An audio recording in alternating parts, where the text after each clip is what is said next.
টানা 1-2 দিন বৃষ্টির কারণে আমাদের এদিকে প্রায় বন্যার মতো হয়ে গেছে। তার পাশাপাশি এই বৃষ্টির কারণে আমাদের এদিকে রাস্তা ভাঙ্গা একদম পুরো শেষ, রাস্তার উপরে পানি উঠে গেছে। তার পাশাপাশি আপনাদেরকে দেখাবো আমরা বৃষ্টির মধ্যে মাছ ধরতে গিয়েছিলাম, মাছ কি ধরতে পেরেছিলাম তা আপনার সাথে শেয়ার করবো আজকে এই ভিডিওর মধ্যে। তাহলে চলুন ভিডিওটা প্রথম থেকে শুরু করা যাক। Hello guys, welcome back to my YouTube channel. সকালে ঘুম থেকে উঠে দেখি বাইরে প্রচন্ড বৃষ্টি হচ্ছে। শুধু আজকে না, টানা 2-3 দিন ধরে এরকম বৃষ্টি হচ্ছে। টানা এই 2-3 দিন বৃষ্টিতে অনেক রাস্তাঘাট তলিয়ে গেছে। ঘুম থেকে উঠেছিলাম একটু বাইরে যাব, কিন্তু এরকম বৃষ্টি দেখে মনটা খারাপ হয়ে গেল। তাই আবার এসে শুয়ে পড়লাম। শুয়ে ভালো লাগতেছে না, তাই আবার মোবাইলটা বের করলাম এডিট করার জন্য ভিডিও এডিট শেষে মোবাইলটা চার্জে লাগালাম। চার্জে লাগানোর 1 সেকেন্ড পরে চলে গেল কারেন্ট। কেমনটা লাগে বলেন তো? আর এতক্ষণ ঘরে বসে থাকতেও বোরিং লাগতেছে, বৃষ্টি এখনো থামছে না। প্রায় অনেকক্ষণ পরে বৃষ্টি একটু কমলো। বৃষ্টি কমার সাথে সাথে ঘর থেকে বের হয়ে গেলাম ব্রাশটা নিয়ে। ব্রাশটা ঘর থেকে বের হয়ে নিয়ে দেখি এরকম অবস্থা, রাস্তা একদম ভেঙে গেছে, রাস্তার উপরে পানি উঠে গেছে। আর এই ঘটনাটা ঘটেছে আমাদের বাড়ির সামনে। আর একদিন এরকম বৃষ্টি হলো তোমাদের বাড়ি সব ভেঙে যাবে। যারা যারা এখন আমার ইউটিউব চ্যানেলটা সাবস্ক্রাইব করেন নি, অবশ্যই সাবস্ক্রাইব করে দিবেন। আর ভিডিওটা ভালো লাগলে লাইক কমেন্ট শেয়ার করে দিবেন। আর আপনাদের এদিকে কি অবস্থা বৃষ্টির এটাও কমেন্ট করে জানাবেন। আর কে কোথা থেকে ভিডিও দেখছেন, কোন জেলা থেকে দেখছেন, এটাও আমাকে জানিয়ে দিয়ে যান। ঘর থেকে বের হয়ে দেখি সিফাত এবং তুইন এখানে দাঁড়ায় মোবাইল দিতেছে। তারা আমাকে ফোন দিয়েছিল বাইরে বের হওয়ার জন্য। টানা বৃষ্টির কারণে আপনারা দেখতে পাচ্ছেন যে আমাদের এলাকায় একদম বন্যার মতো হয়ে গেছে প্রায়।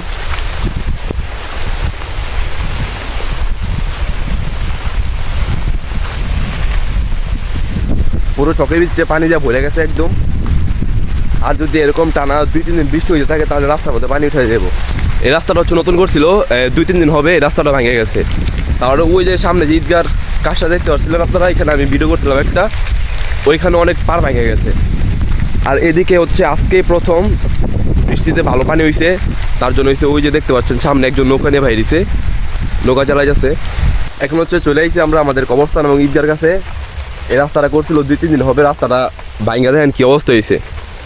আমি তৈন এবং আসিফ মিলে বের হয়ে গেছি আমাদের এলাকাটা দেখার জন্য বৃষ্টিতে কোনো ক্ষয়ক্ষতি হয়েছে কিনা। আইসাই দেখি চারদিকে একদম বন্যা হয়ে গেছে। আর কি পরিমাণে কাদামাটি আপনারা নিচ্ছকে দেখেন। আসিফ পাড়া দিয়ে 8 সমান ডাইভ হয়ে গেছে। আসিফটা পাম্পম দিয়ে আমি জায়গা দিয়ে নয় কইছি যে এই জায়গাটা ভালো হইব রাস্তাটা। আমি কখনো ইউটিউবের জন্য এরকম লং ভিডিও বানাই নাই, তাই ভুল ত্রুটি হতে পারে, তা আপনারা ক্ষমা দৃষ্টিতে দেখবেন। আমি সবসময় ফেসবুকের জন্য এবং ইউটিউবের জন্য শর্ট ভিডিও বানিয়েছি, শর্ট ব্লগ। মিনি ব্লগ এবং লং ব্লগের কনসেপ্ট আলাদা, দুইটা দুই রকম। এখন চলে আসছি আমরা একটা মাছের প্রজেক্টে। এই প্রজেক্টটা বানাইছে আমার বন্ধুরা। এখানে তারা 10-15 দিন আগে প্রায় 1 মণ মাছ ছাড়ছে। মাছ যেন তাদের এরিয়ার বাইরে যেতে না পারে তার জন্য তারা জাল দিয়ে এদিকে বেড়া দিয়ে দিচ্ছে। আর এদিকে তৈনে দেখতেছে কোনো মাছ টাছ আছে কিনা এখানে। অনেকক্ষণ চেষ্টার পরে একটা মাছও পাইলো না সে। আর আরেকটা কথা বলতে ভুলে গেছে, আমার ইউটিউবে কিন্তু বর্তমানে এখন 1150-এর উপরে সাবস্ক্রাইবার আছে। আমার কিন্তু সাবস্ক্রাইবারের মাইলস্টোন পূর্ণ হয়ে গেছে, শুধু এখন ওয়াচ টাইমের মাইলস্টোন পূর্ণ হওয়া বাকি। 4000 ঘন্টা ওয়াচ টাইম পূর্ণ হলে কিন্তু আমি মনিটাইজেশন পেয়ে যাবো। আমি আশা করছি আপনারা আমাকে মনিটাইজেশন পাইতে সাহায্য করবেন। আর এই বৃষ্টির কারণে দেখেন কত বড় বড় কি চুরছে রাস্তার মধ্যে। এখন যাইতেছে আমাদের মাঠের মধ্যে, মাঠের কি অবস্থা তা দেখার জন্য। মাঠে এসে দেখি মাঠ একদম পুরো ডুবে গেছে।